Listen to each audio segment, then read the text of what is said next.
is Control TV, News Global, reporting 9 times Newscaster of the Year, Gimba Umar. Good evening and welcome. Tonight, President Muhammad Buhari felicitates with Nigerians, promises better governance in the country. Effective January 1, 2021, federal government says that it will suspend passports of 100 passengers refusing post-arrival COVID-19 tests. Rescue of the voice is proof that Nigeria has the internal capacity to decisively deal with terror attacks on our citizens. However, we recognize that we rapidly have to move to a more proactive and preemptive posture to ensure that these sorts of traumatic incidents do not become a norm. Our administration is fully aware of the responsibility we have to protect the lives and property of all Nigerians, and we will not relent in learning and adapting to changing threats to our national security and civic well-being.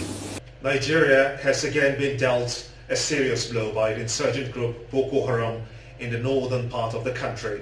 This time around, the Kankara boys, 344 of them, were abducted.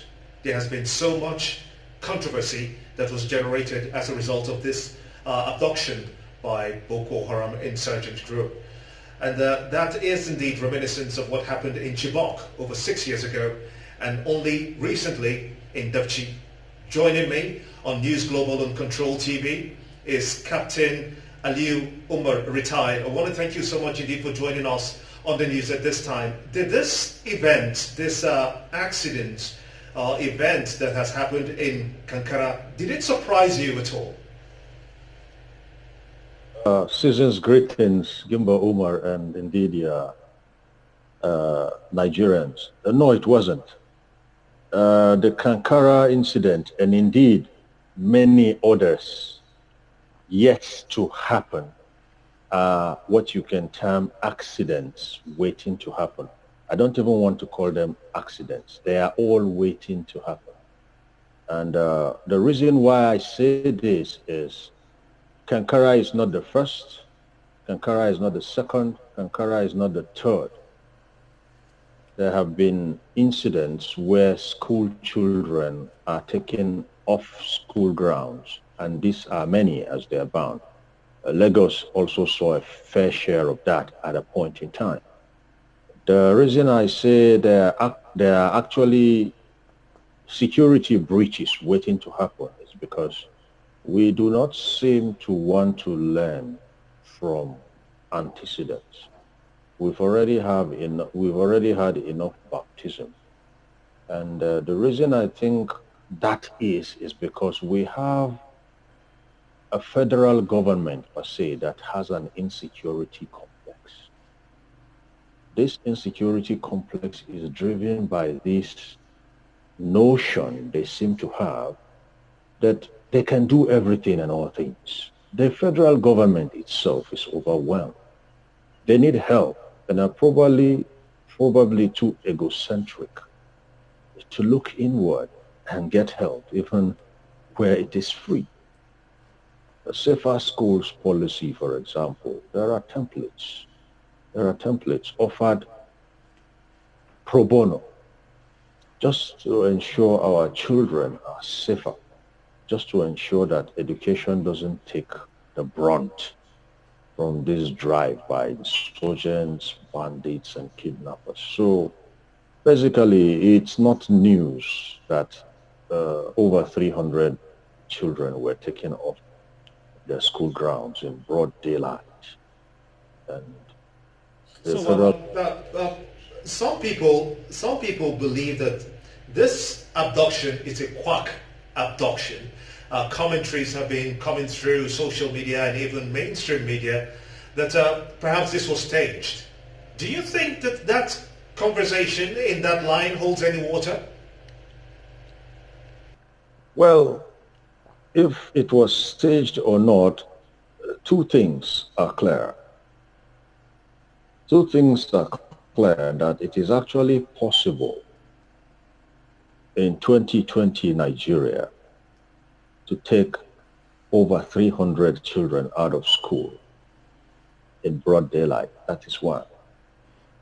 Two, what I saw or what I heard again kind of ridicules the scenario. It kind of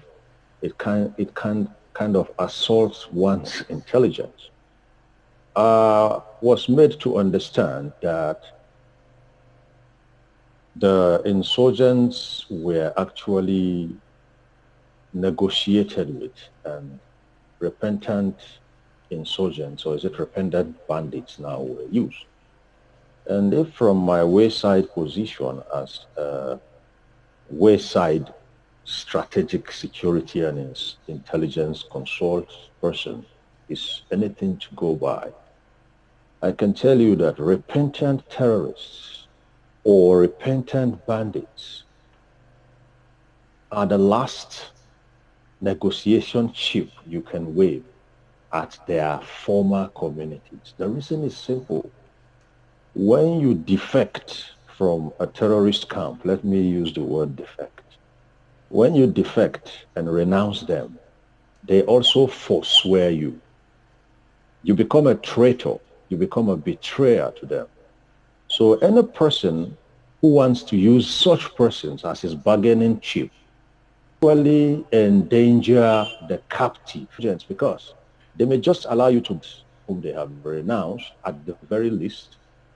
And when they get a hold of him, they're going to execute him and probably do some damage to your captives to warn you not to. If I may just chip in, if I may come in, my apologies, because the governor of Borno State, Mr. Zulum himself, had made suggestions as how to, tackle insecurity in the northern part of the country, especially in Borno State. That's his stronghold, the stronghold of Boko Haram, which happens to be his state, which he governs. And he said that we should go ahead and get mercenaries to help this situation, and that this cannot go on like this. He cannot go on like this. He's employing the federal government to bring in mercenaries to deal with the situation. Are there risks in bringing in mercenaries? What do you think?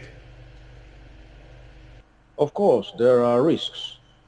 But then, given the situation we have squeezed ourselves into, we are in dire straits. If you decide to bring in mercenaries to tackle a situation, you must understand that a mercenary is a soldier of fortune. He fights for money. He's not interested in the cause. He's not interested in the legalities or illegalities thereof. He's there for the money. Now, strategic intelligence-wise, can also be bankrolled by a third, fourth, fifth, sixth party to also do some things for them while he is fighting for you. And that's more money for him. For the mercenary, the more the merrier. And now, the private military companies we want to use are foreign-based. They are going to bring in nationals from all over the world to come do this one assignment. Now, I don't know who told anyone that the terrorist organizations too cannot actually send in their members to go sign up with mercenaries and make money. And do you think that's what happened? Do you think that's what happened in the Kankara incident? Was it Boko Haram? Do you believe that Boko Haram used mercenaries to get those boys out? And looking at the speed at which they were gotten back,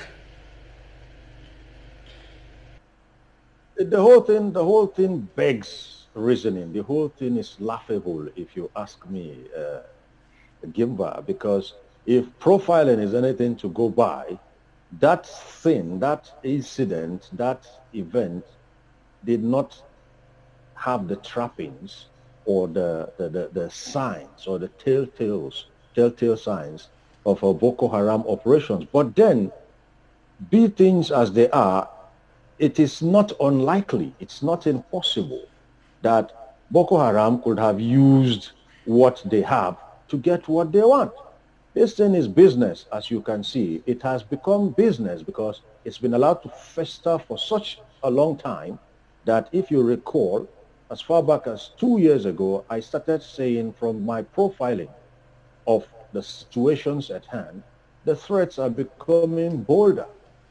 The threats are becoming more ingenious. And rather than look at these things from those dynamic aspects, we see our communications minister, Alhaji Lai Mohammed, doing things like eulogizing our past historical feats. You see, one thing about feats are they become right obsolete even if you achieved them yesterday, the moment something happens that overrides or dilutes them. So basically what we seem to be doing is we seem to be looking backward, move forward. It doesn't work that way. It doesn't work that way. So as I've always advised, what we need, particularly our security agencies, is to look inward. That is one. Secondly, we need our imagination as against stereotypism. When you say look inward, I'm sorry, if I may budge in again, just so that I don't lose you there. When you say we must look inward, will that also include the call for a rejigging, if you will, or the sacking, or the replacement of the service chiefs? That in itself is long overdue, but probably the way it is going, the president is allergic to rejigging or revamping his armed forces. And it's unfortunate. It's unfortunate. If you ask me, I'll tell you the service chiefs have done a wonderful job. Given the circumstances they met the situation when they came on board, they were very good stabilizers. They've come in and they've stabilized our situation, and stability itself is being diluted and eroded now, because if you look at the dynamics of picking leaders, particularly for military operations, then you will understand that generals are not any different from the larger community of human beings. And as human beings, we have strengths and weaknesses. So amongst generals, there are strengths and weaknesses for each.